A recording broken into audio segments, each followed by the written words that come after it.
Nah, dari rangkaian yang sudah kita rakit seperti ini, lampu LED dengan sumber listrik 220 volt AC dari jaringan listrik PLN, maka kita dapat mengujinya. Kita colokkan ke steker jalur listrik PLN dan lampunya menyala.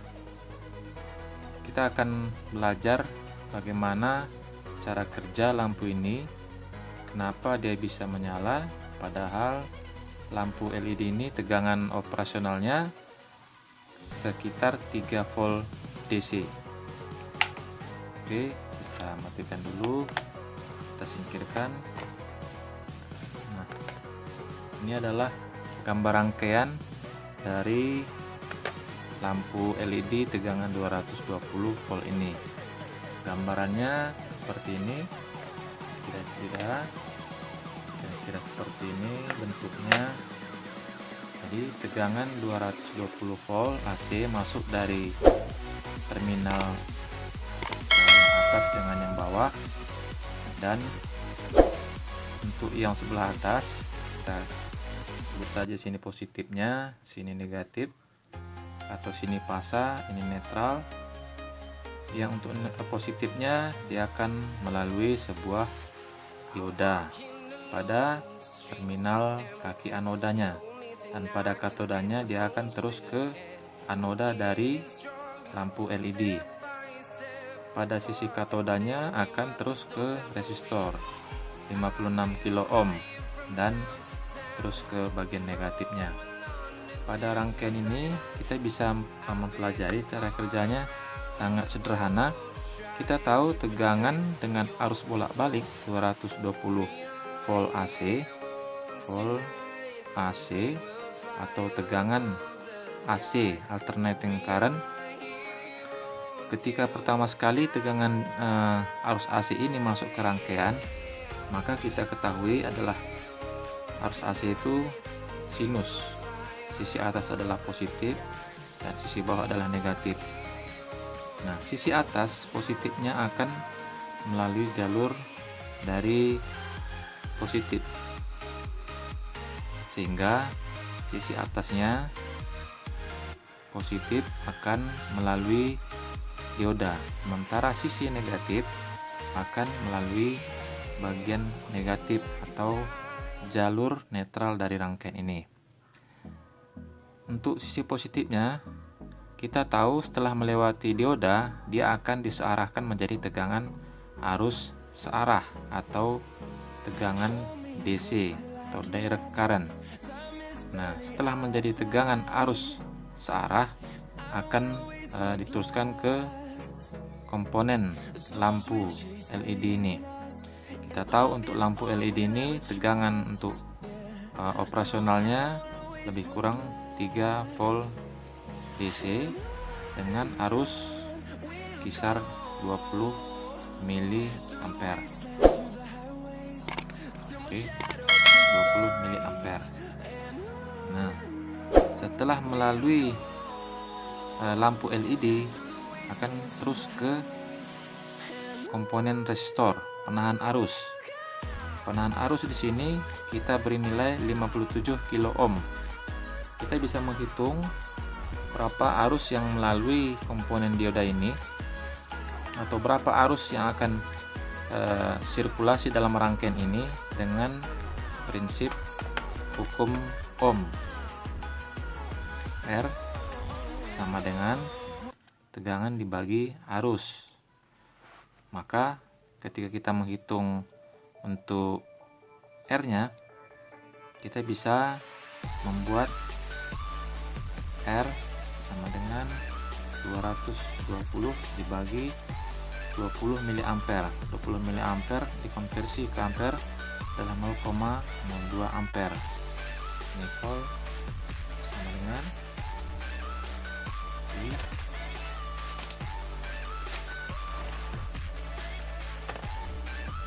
kita pakai kalkulator, 220 dibagi 0,02, hasilnya adalah 11.000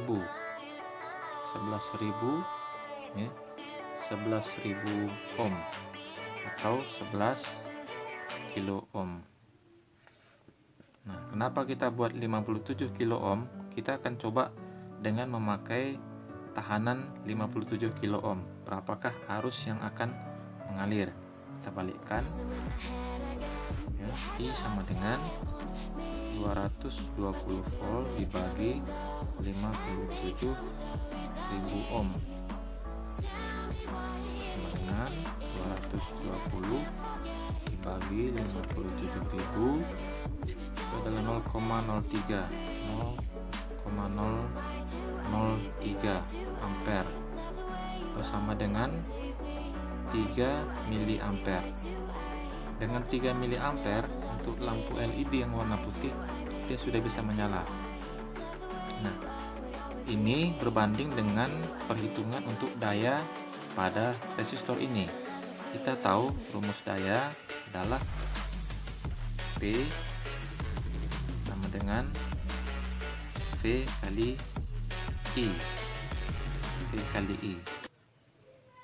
Atau kita bisa menghitung untuk daya V kuadrat dibagi R. Jadi semakin kecil daya dari resistor ini, maka tahanannya harus semakin besar. Nah, begitulah sehingga kita mendapatkan dengan arus 3 mA, tapi tahanan ini wattnya atau dayanya itu kecil, sehingga lampu ini bisa menyala. Pada praktek kita tadi ternyata terbukti bahwa lampu ini bisa menyala, tegangan operasionalnya 3 volt, arusnya 20 mA. Nah, aplikasinya rangkaian ini bisa kita jumpai di panel-panel listrik, pada tombolnya, indikatornya, atau pada lampu indikasi yang bisa kita pasang di stop kontak seperti ini. Bisa kita pasangkan dengan hanya bermodalkan 3 komponen ini, 1 buah dioda, 1 resistor, dan 1 lampu LED. Nah, untuk rangkaian ini sebenarnya bisa dimodifikasi sama dengan seperti ini, hasilnya akan sama. Dari tegangan AC melalui dioda, melalui resistor, kemudian LED, baru ke kutub AC satu lagi, hasilnya sama, hasilnya akan sama. Nah, lampu akan tetap menyala, ini R, ini D. Jadi kalau kita mau membuat rangkaian dengan 2 dioda, berarti kita bisa membuat rangkaian dari AC 220 melalui dioda resistor misalnya, dan kita memasang 2 buah lampu LED, satu katodanya menghadap ke bawah dan satu lagi kebalikannya, katodanya ke atas. Maka lampu ini akan bergantian hidup karena prinsip arus bolak-balik tadi pada sisi positif yang melewati sisi atas, maka lampu LED ini akan hidup dan yang kedua akan mati. Begitu juga sebaliknya, ketika positif melewati sisi bagian bawah, maka lampu ini akan mati dan ini akan hidup secara bergantian. Kalau kita bilang rangkaian itu rangkaian flip-flop. Oke, sedemikian video kita kali ini. Semoga bermanfaat. Sampai jumpa lagi di video berikutnya. Terima kasih.